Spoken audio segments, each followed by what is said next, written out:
O agressor de mulheres pode ser perdoado?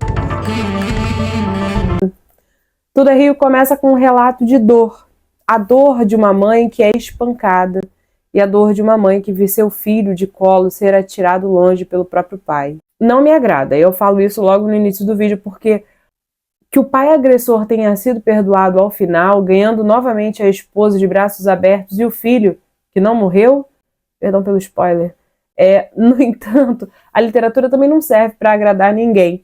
Tudo é Rio conta a história de um casal, Dalva e Venâncio, e seu desdobramento para resolver uma pendência entre os dois. Ao Dalva dar à luz ao seu primeiro filho, Venâncio se vê tomado por uma fúria e ciúmes, e lança seu próprio filho contra a parede e agride Dalva. Após o incidente e a criança supostamente morta, o casal permanece morando na mesma casa, sem o convívio conjugal. Para continuar sexualmente ativo, Venâncio frequenta um prostíbulo, onde conhece Lucy, e ela se apaixona por ele.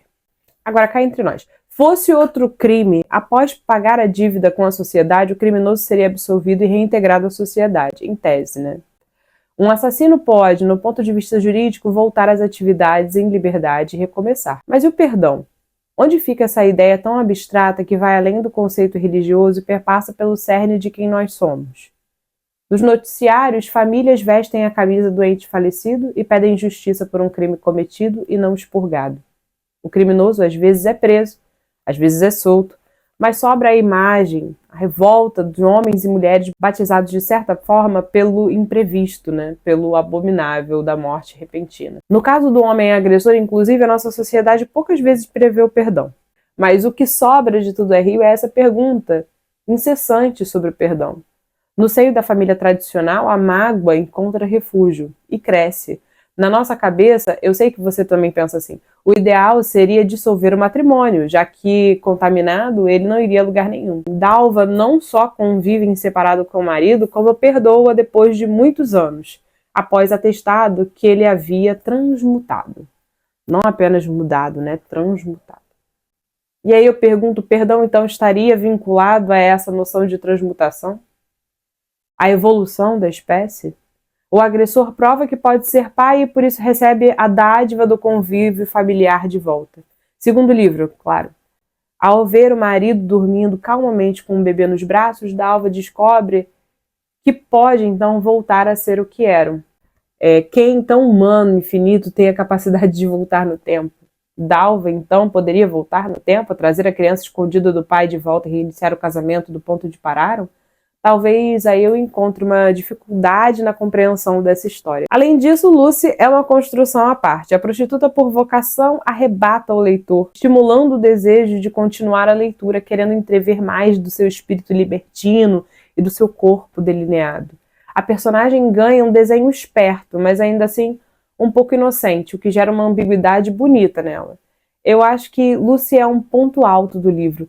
Mesmo na sua cristandade às avessas, luxuriosa como a casa dos Budas idosos ensina a ser. Inclusive, eu acredito que a personagem seja a grande responsável por guiar o leitor até o final da história. Eu gosto muito dessa trama sem pudores dela. Lucy não é complexa, mas ela é atraente.